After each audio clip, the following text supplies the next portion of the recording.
नमस्कार. मी प्रदीप केळुसकर. प्रदीप केळुसकर या यूट्यूब चॅनलवर तुमचं सहर्ष स्वागत. आजची आपली कथा आहे आई विना भिकारी. एक सूचना: या कथेतील सर्व पात्र व प्रसंग संपूर्णतः काल्पनिक आहेत. कोणत्याही सत्य घटनेशी तसे जीवित किंवा मृत व्यक्तीशी संदर्भ आढळल्यास तो निव्वळ योगायोग समजावा. तर ऐका माझी कथा आई विना भिकारी. मी माझ्या केबिनमध्ये बसून उद्याचा अग्रलेख लिहित होतो. यावेळी मी कुणाचा सहसा फोन घेत नाही, पण माझ्या असिस्टंटने मला कळवले की एक परदेशातून फक्त संपादकांसाठी असा फोन येतो आहे. मी चटपटत फोन उचलला. पलीकडून कुणातरी स्त्रीचा आवाज ऐकू येत होता. नमस्ते, प्रवीण बाबू बात कर रहे हैं क्या? हाँ हाँ, आप कौन और किधर से बात कर रही है? प्रवीण बाबू, मैं अमला शेख दुबई से बात कर रही हूं. अच्छा, दुबई से? लेकिन मेरे पास आपका क्या काम है? प्रवीण बाबू, मैंने पता किया है कि आप कोल्हापुर के सबसे मशहूर अखबार वाले हैं. मैं आपकी बहन जैसी हूं. ये ठीक है, मगर आपका काम क्या? आणि अमला शेखने मोबाईलवरून सांगायला सुरुवात केली. त्याचा गोषवारा असा: अमला, मी जरी दुबईत राहत असले, माझे आताचे नाव अमला शेख असले तरी माझे भारतातले नाव गंगा होते. मी हिंदुस्थानी मुलगी आहे आणि माझ्या अंदाजाने मी कोल्हापूर भागातली आहे. मी 4 वर्षाची असताना एका उरूसमध्ये आई बाबांबरोबर फिरत असताना एका बाहुलीसाठी आईचा हात सोडला आणि पुढे धावत गेले. त्यावेळी कोणीतरी मला पकडले आणि आई वडिलांची आणि माझी ताटाटूट झाली. मग काही दिवस मी बेशुद्ध होते. मग मला एका खोलीत ठेवले गेले जिथे आणखी 6 मुली आलेल्या होत्या. काही दिवसांनी आम्हा सर्वांना इकडे दुबईत आणले गेले.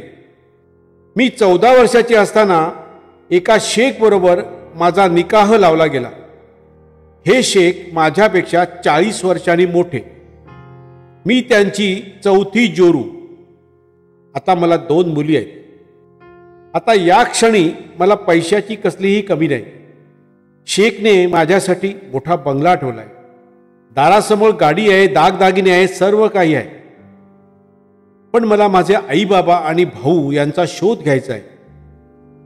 माझ्याकडे सर्व काही आहे, पण माझी माय, माझा बाबा आणि माझा गुंडू माझ्यापासून लांब झाले. एवढे दिवस आमचे शेख मला भारतात याची परवानगी देत नव्हते, कारण पोलिसांची भीती. पोलिसांकडे मी नाहीशी झाली त्याची तक्रार दिलेली असणार. पण माझ्या मुलीने तिच्या पित्याची म्हणजे शेखची समजूत घातली आणि शेखनी 4 दिवसासाठी भारतात जायची परवानगी दिली. आता यावेळी माझी लडकी पण माझ्याबरोबर भारतात येणार. माझे नेमके गाव कोणते हे मला आठवत नाही, पण माझ्या आईचे नाव लक्ष्मी आणि बापाला सदू असं म्हणत. माझा 1 वर्षाचा भाऊ होता, त्याला गुंडू म्हणून हाक मारत.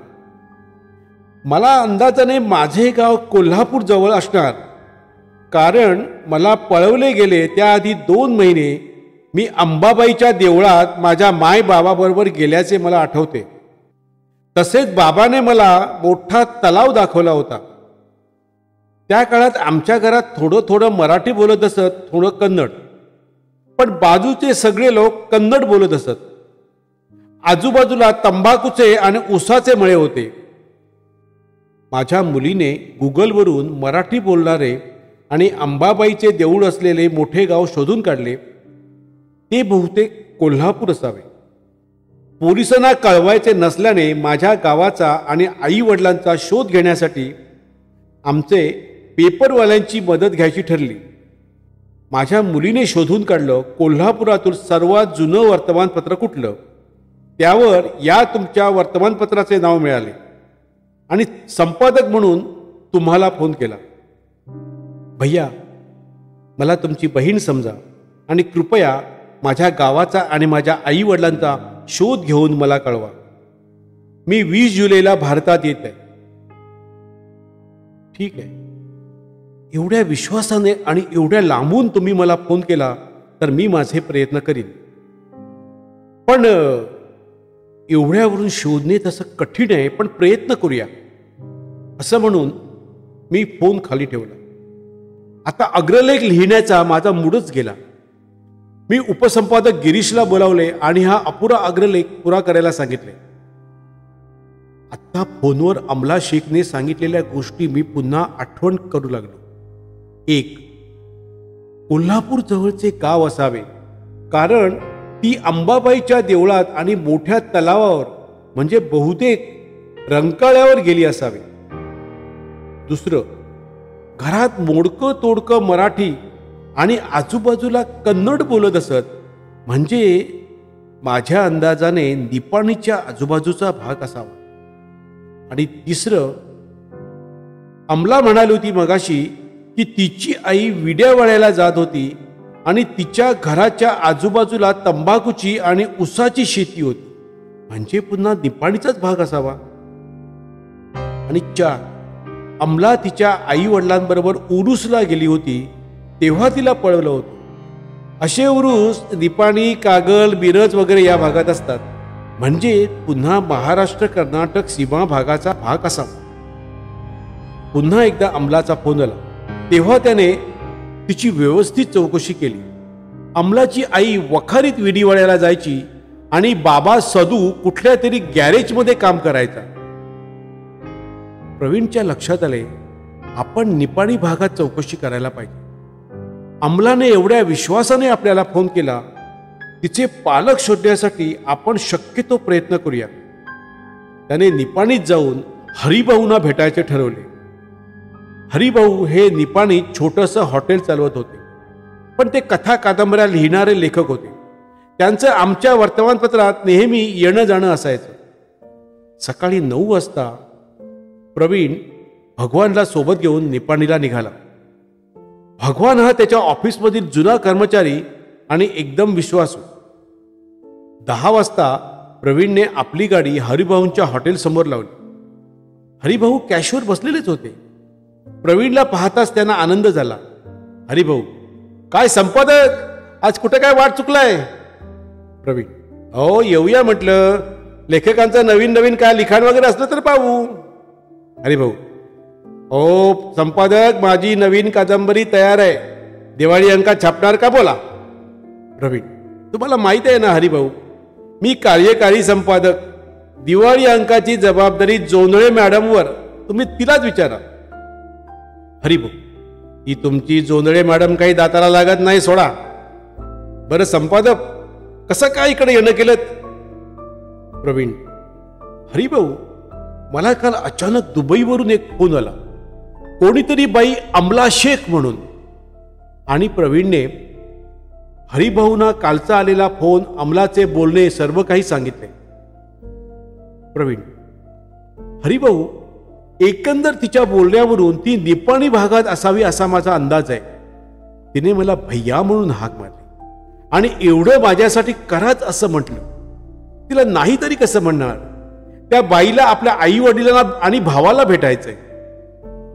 हरिभाऊ, खरंय, आईपासून एवढी 4-5 वर्षाची मुलगी पळवून नेली जाते आणि कोणाची तरी बेगम होते. हो संपादक, आपल्या देशातून अशा कितीतरी मुली पळवून नेल्या असतील. प्रवीण, असा मुलींचा व्यापार सुरूच असतो, अशा बातम्या माझ्या कानावर येतात. त्यावर मी आमच्या पेपरमध्ये कधीतरी लिहीन, पण सध्या तरी या अमलाचा तिचे आई वडील भेटू दे. हरिभाऊ, तिची आई वखारीत काम करायची म्हणतोस आणि तिचा बाबा गॅरेजमध्ये होता, मग त्याची नावं तरी तुला माहीत असतील की नाही? प्रवीण, तिच्या बाबाचं नाव सदू आणि आईचं नाव लक्ष्मी. हरिभाऊ, अरे म्हणजे ही सदाची बोरगी की काय?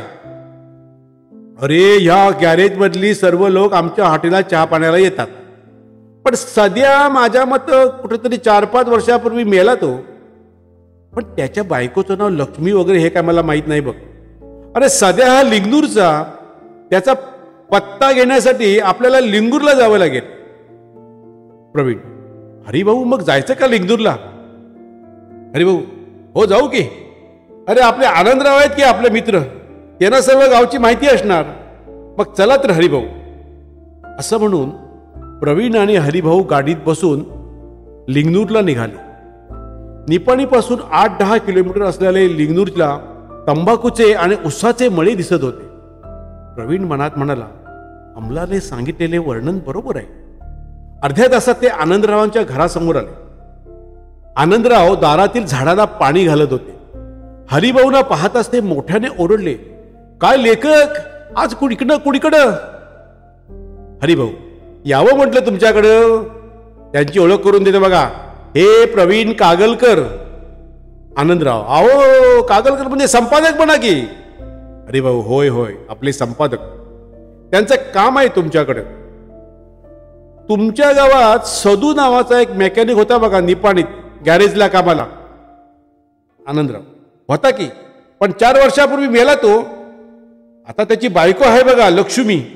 एक पोरगा होता गुंडू, तो बहुतेक दारू आणि एड्स ते गेल्या वर्षी मेला. आता लक्ष्मी हा इकडं तिकडे फिरते ती, पण तिचं डोसकं जाग्यावर नाही वो. तिला गावातल्या लोकांनी मेंटल हॉस्पिटलमध्ये ठेवलं होतं. 6 महिने राहिली बघा तिथं, पण तिचा काही उपयोग झाला नाही. प्रवीण, तिची लहानपणी मुलगी कोणी नाहीशी झाली होती काय? आनंद, होय होय होय होय की. तेसनी गंगी नावाची लेक होती. लक्ष्मी सारखी देखणी होती बघ तिची लेक. पण उरूसमध्ये गेलेली लक्ष्मी आणि सध्या या 2 पोरांना घेऊन, मला आठवतं त्याप्रमाणे एक फुगेवाला काय खेळणीवाला कोणतरी काय दिसला म्हणून गंगी हात सोडून धावली आणि तेसनी पळवली बघा हो कोणी. हरिभाऊ, तीच गंगी दुबईत गेली. म्हणजे तिला दुबईत नेलं गेलं आणि 14 वर्षाची असताना एका शेखला विकलं गेलं. आनंदराव, काय म्हणताय? हे कोणी सांगितलं? प्रवीण, तिचाच काल दुबईवरून फोन आलेला आणि प्रवीणने काल आलेला फोन आणि अमला शेखची सर्व माहिती सांगितली. तसेच अमला येत्या 20-21 तारखेला भारतात आपल्या आई वडिलांना आणि भावाला भेटण्यासाठी येत असल्याचे सांगितलं. आनंदराव, म्हणजे लक्ष्मीची लेक दुबईला पोचली काय? आणि असं किती पोरीना असं पळवत्यात कोण जाणे? प्रवीण, काल तिने फोन करून मला सर्व सांगितलं. तिला आपल्या आई वडिलांना भेटायचं आहे म्हणून तिने आपल्या आई वडिलांचा शोध घ्यायला मला पाठवला. एका लांबच्या प्रदेशातल्या आपल्या बहिणीला मदत करावी म्हणून मी यात पडलोय. खरं तर ती या निपाणी भागात असावी असा अंदाज आल्याने मी हरिभाऊला गाठलो. आनंदराव, अरे रे रे रे रे, किती हाल झाले असतील त्या बिच्या गंगेचे. काय काय भोगावं लागलं असेल पोरीला. त्यावेळी सध्यानं पोलिसात तक्रार दिलेली पण काही बी उपयोग झाला नाही बघा. प्रवीण, मला वाटते आपण लक्ष्मीचं घर पाहू. मला लक्ष्मीला लांबून तरी बघायचं आहे. आनंदराव, चला हरिभाऊ जाऊ. चला चला संपादक चला. सर्वजण प्रवीणच्या गाडीत बसले. आनंदराव सांगत होते त्याप्रमाणे प्रवीण गाडी नेत होता. शेवटी झोपडपट्टी सदृश्य वस्ती दिसू लागली. तसे आनंदरावांनी प्रवीणला गाडी थांबवायला सांगितले. मग गाडीतून उतरून आनंदराव, मागून प्रवीण, हरिभाऊ आणि भगवान चालत होते. आनंदराव पुढे जाऊन एका झोपडीसमोर थांबले आणि त्यांनी हाक मारायला सुरुवात केली. लक्ष्मी ये, लक्ष्मी ये, लक्ष्मी, असं हाक मारत राहिले. थोड्या वेळाने दारात अंदाजे 60 वर्षाची लक्ष्मी उभी राहिली. उभं पाचवारी विटलेलं लुगडं, विटलेली चोळी, कित्येक दिवसात न विसरलेले केस. पण प्रवीणच्या लक्षात आलं, तरुणपणी ही लक्ष्मी देखणी असणार. तिचा रंग गोरा होता, चेहरा उभट होता, नाक सरळ होतं. आनंदराव, लक्ष्मी हे बघ कोल्हापूर मधून पाहुणे आलेत, तुझ्या लेकीला घेऊन येणार आहेत म्हणे. लक्ष्मी, माझी कोण लेक नाही, माझी कोण लेक नाही, कोणी हाणू नका, मला एकच होता माझा गुंडू, तो वर गेला, गुंडू गुंडू गुंडू म्हणत लक्ष्मी मोठ्या मोठ्याने आक्रोश करू लागली. आनंदराव, लक्ष्मी अगं तुला एक लेक होती, अगं उरुसात नाहीशी झाली नव्हती, अगं तेसनी पळवलं नव्हतं का तुझ्या लेकीला? लक्ष्मी, माझी कोण लेक नाही, माझी कोण बी लेक नाही, माझा एकच गुंडू, माझा गुंडू गुंडू करत करत ती पुन्हा आक्रोश करू लागली. आनंदरावांनी सर्वांना चला अशी खूण केली आणि ते लोक गाडीत बसले. आनंदराव, बघितलं संपादक, लक्ष्मीची ही अशी परिस्थिती आहे, ती आपल्याला लेक होती हेच मानायला तयार नाही. प्रवीण, पण आता तिची लेकच प्रत्यक्ष समोर आली की मग तिला ती ओळखते का पाहू, कदाचित तिला काही आठवेल सुद्धा. सर्व मंडळी मागे गेली. आनंदरावांना त्यांच्या घरी सोडून आणि हरिभाऊंना निपाणीत सोडून प्रवीण आणि भगवान कोल्हापूरकडे निघाले. प्रवीण, भगवान काका, तुम्ही सकाळपासून माझ्याबरोबर आहात. आपण आज आनंदरावांना भेटलो, मग लक्ष्मीला भेटलो. आता लक्ष्मी मला कोण मुलगी नाही म्हणून किंचाळली, याचं कारण काय असावं? भगवान, काय असतं संपादक, तिची मुलगी उरूसमध्ये नाहीशी झाली याचा तिच्या डोक्यावर खोलवर परिणाम झाला.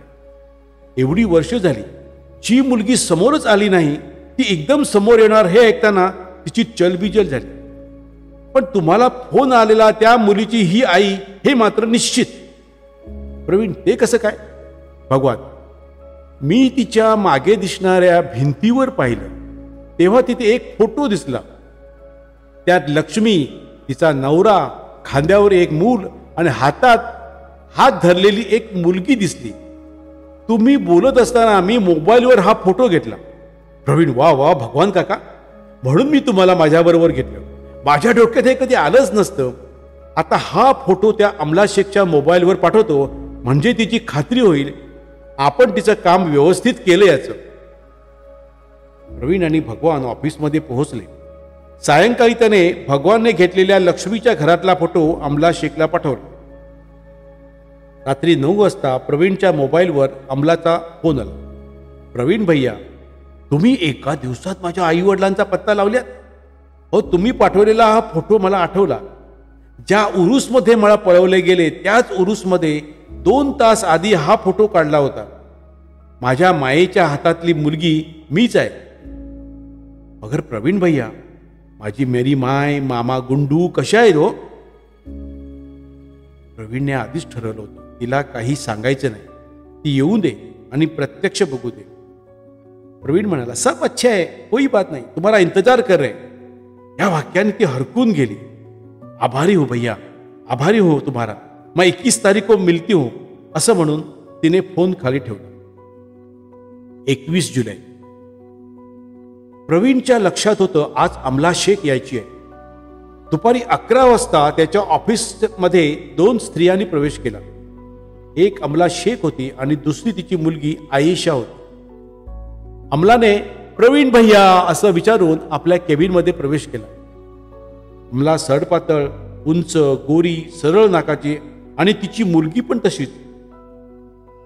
अमलाला प्रवीणला पटकन लिंगनूरला पाहिलेली लक्ष्मी आठवली. प्रवीण भैया, मैं आ गई. और प्रवीण भैया, ये मेरी बच्ची आयेशा. प्रवीण ने त्यांना बसायला सांगितलं. कसा झाला प्रवास? एकदम मस्त. कल रात हम पुणे पहुंचे. वहां आयेशा ने होटल बुक करके रखा था और सुबह होटल की टैक्सी लेकर यहाँ पहुंचे. प्रवीण भैया, आपके घर में कौन कौन है? प्रवीण म्हणाला, माझी पत्नी आणि एक माझा मुलगा 12 वर्षाचा. अच्छा म्हणत ती पटकन बाहेर गेली आणि पुन्हा ड्रायव्हरसह आत आली. प्रवीणने पाहिलं ड्रायव्हरच्या हातात एक मोठी करंडी होती. प्रवीण भैया, मैं ड्राई फ्रूट्स लाई हूं तुम्हारे बच्चे के लिए और ये भाभी के लिए असं म्हणत तिने एक जाड जूड सोन्याचा नेकलेस प्रवीणच्या हातात दिला. ये क्या है अमला? ये तो मैं नहीं ले सकता. भैया, तुझे लेना ही पड़ेगा. तू तो मेरा भैया है ना नहीं बोलने का. प्रवीणला खरंच अवघड झालं होतं, पण काही केला तर ती ऐकणार नाही म्हणून शेवटी नाईलाजाने त्याने त्याचा स्वीकार केला. त्यामुळे खरंच अमलाला बरं वाटलं. भैया, जाऊया निपाणीला? मला कधी एकदा आमच्या घरी जाते असं झालंय. हो हो जाऊया ना, मला कल्पना होतीच तू आज येणार ते. प्रवीणने बाहेर येऊन पाहिले. भरी मोठी 8 माणसांची गाडी होती. त्याने भगवान काकांना पण बरोबर घेतले. गाडी कोल्हापूर शहरात फिरताना अमला भिरभिरत्या नजरेने बाहेर पाहत होती. तिला कदाचित थोडं थोडं आठवत होते. गाडी बेळगाव रस्त्याला लागल्यावर अमला म्हणाली, भैया तुमने मेरे माँ और बाबा को देखा होगा और मेरा छोटा भाई गुंडू अब बड़ा हुआ होगा. प्रवीणने औंढा गेला. किती वर्षांनी आपल्या घरच्यांना पाहण्यासाठी ती धावून आली होती. यावेळीपासून तिला दुःखी करणे त्याला जमेना. तो खोटं खोटं म्हणाला, अगं सब बरी आहेत, सब अच्छे आहे, सब बरी आहेत. माझी वाट पाहत असतील ना माझी अम्मा. कितना प्यार करती थी वो मुझे, और मेरा बाबा मुझे कंधे पर उठाकर घूमता था, सब याद है मुझे. तोपर्यंत गाडी निपाणी हद्दीजवळ आली. निपाणी झाल्यावर प्रवीणने हरिभाऊंना गाडीत घेतलं आणि तिथून लिंगणूरला जाऊन आनंदरावांना गाडीत घेतलं. आनंदरावांच्या घराकडे गाडी उभी राहिल्यावर अमला खाली उतरली. तिने आनंदरावांना आणि त्यांच्या पत्नीला नमस्कार केला. आनंदराव, गंगे केवढी मोठी झालीस ग तू. अगं एवढी एवढी असताना बाबाच्या खांद्यावर बसून इथं येत होतीस.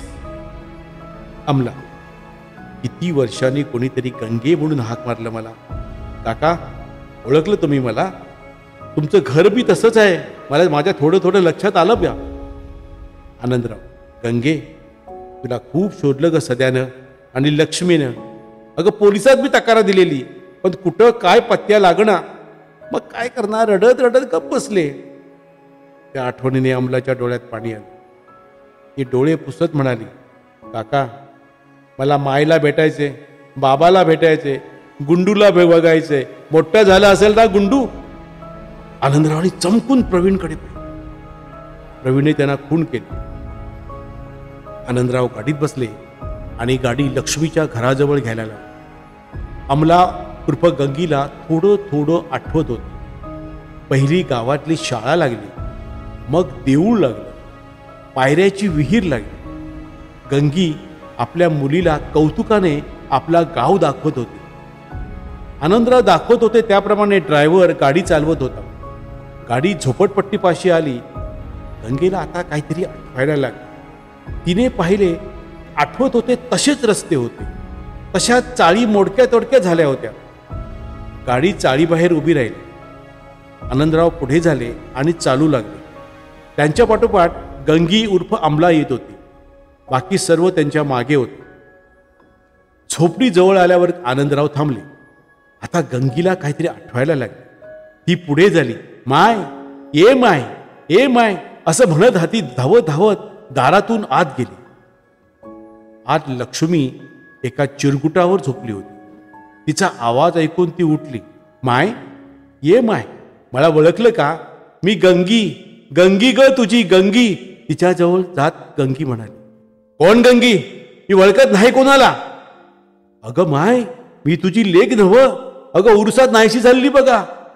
मला कोण लेक नाही, माझा एकच गुंडू. चालती हो, ए गुंडू रे गुंडू, मला टाकून गेला रे गुंडू म्हणत लक्ष्मी पुन्हा आक्रोश करू लागली. मग आनंदराव पुढे झाले. लक्ष्मी, उरसात हरवली नव्ह तुझी लेक गंगी, ती परत आली या. लक्ष्मी कडाडली.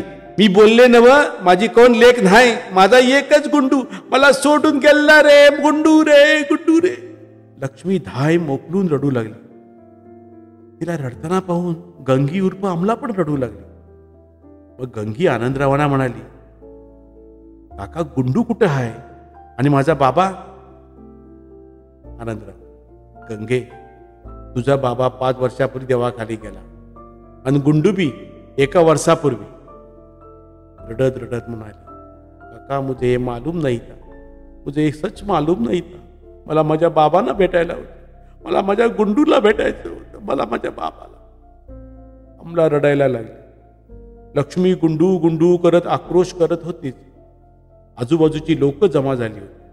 मग पटकन अमलाची मुलगी आयशा पुढे झाली आणि तिने आपल्या अम्मीला सावरले. मग गंगी डोळे पुसून आपली माय लक्ष्मीच्या शेजारी बसली. तिने मायला विचारले, माय येते माझ्या बरोबर? मी तुला न्यायला आले. त्याबरोबर लक्ष्मी एकदम उभी राहिली. कोण आहेस तू? मी ओळखत नाही, चालू पड. माझा धर्म बाटवायला आलीस? हा, म्या नाही माझा धर्म बदलणार. मग आनंदराव पुढे गेले. लक्ष्मी, अगं तुझी लेक आहे ती, तुला न्यायला आली या. मी नाही कुठे जाणार. मी माझ्या गुंडू बरोबर. आणि परत ती गुंडू रे गुंडू गुंडू म्हणून आक्रोश करू लागली. गंगीने आनंदरावांकडे पाहिलं. आनंदरावांनी पण मान डोलावली. शेवटी तिने पर्समधून पैशाचं बंडल बाहेर काढलं. माय, हे तुझ्यासाठी ठेव, तुला उपयोगी येईल म्हणत तिच्या हाती दिलं. त्याच क्षणी लक्ष्मीने ते फेकून दिलं. मला पैसे फेकून मला विकून घेते भवाली. हा, माझा धरमबडी बोटवायला निघाली. चालू लाग चालती हो असं म्हणून लक्ष्मी उठाली आणि तिने एक कोपऱ्यातली काठी घेऊन ती गंगेच्या डोक्यात घातली. गंगी कळवळली.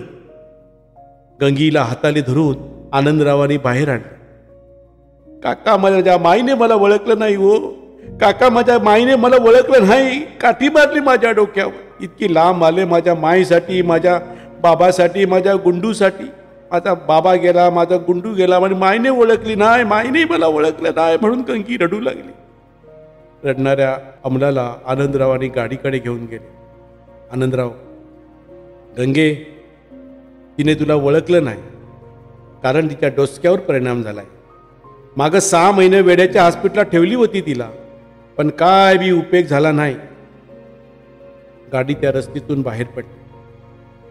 वाटेत आनंदरावांना सोडून, निपाणीना हरिभावना सोडून गाडी कोल्हापूरच्या दिशेने धावू लागली. अमला गप्प गप्प गाडीच्या खिडकीतून बाहेर पाहत होती. प्रवीण पण गप्प होता. भगवान पण गप्प होता. थोड्या वेळाने अमला बोलू लागली. अमला, भैया, आज मेरे पास सब कुछ है.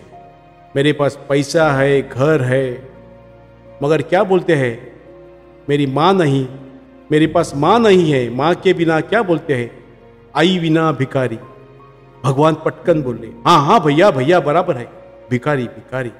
माँ के बिना मैं भिखारी हूँ. माँ जिस लड़की को गले नहीं लगती, ऐसी बदकिस्मत लड़की हूं मैं भैया. भैया, मैं 5 साल के होते तभी मुझे भगाया गया. क्या गलती थी मेरी? इतनी ही मेरी गलती कि मैं लड़की थी. लड़की का व्यापार होता है भैंस जैसा, म्हशी सारखा व्यापार होतो लड़कीचा. बहुत पैसा मिलता है लड़की बेच के. पुरुष में मैं एक खिलौना देखने मेरा अम्मा का हाथ छोड़ा. मुझे क्या मालूम था वो हाथ हमेशा के लिए छोड़ा. सच बोलूं भैया, इतनी साल मैं जिंदा रही एक आशे पर. एक दिन मैं स्वदेश जाऊंगी, अम्मा बाबा गुंडू को मिलूंगी. भैया, अम्मी ने मुझे गला लगाया नहीं, मुझे पहचाना नहीं. ऐसी बदकिस्मत औरत हूं मैं. भैया, मुझे भी मन है, मुझे भी भावना आहे. मला पण वाटत होतं माझ्या मायच्या कुशीत झोपावं, तिच्या हातची भाकरी खावी, शाळेत जावं, तिने कधीतरी मला मारावं, अभ्यास शिकावं.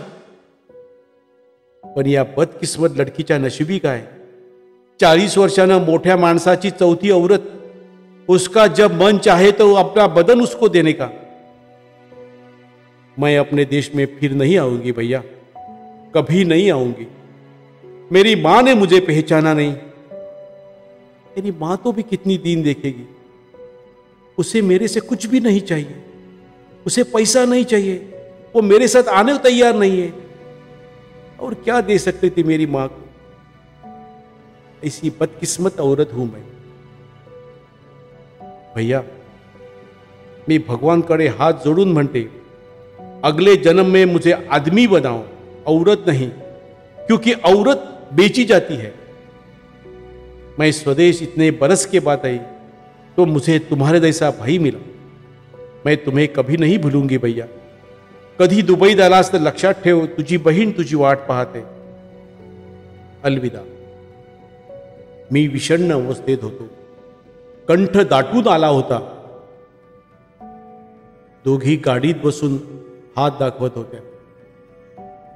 डोळ्यात पाणी जमा झालं होतं. मी आमच्या भगवान काकांच्या चेहऱ्याकडे पाहिले. ते तर मुसमुसत होते. हात दाखवत दाखवत दोघंही निघाल्या.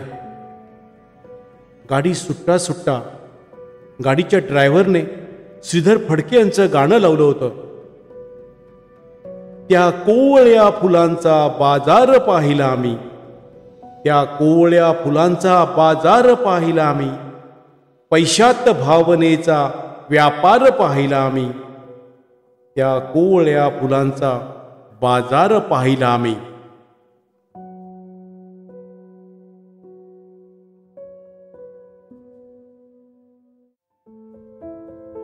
तर मंडळी, कशी वाटली ही माझी कथा? अशाच नवनवीन कथा ऐकण्यासाठी माझ्या प्रदीप केळुसकर या यूट्यूब चॅनलला सबस्क्राईब करा आणि बेल आयकॉन दाबा आणि या तुमच्या बहुमोल कॉमेंट्स या व्हिडिओच्या कॉमेंट्स बॉक्समध्ये टाईप करा, लाईक करा आणि शेअर करा. धन्यवाद.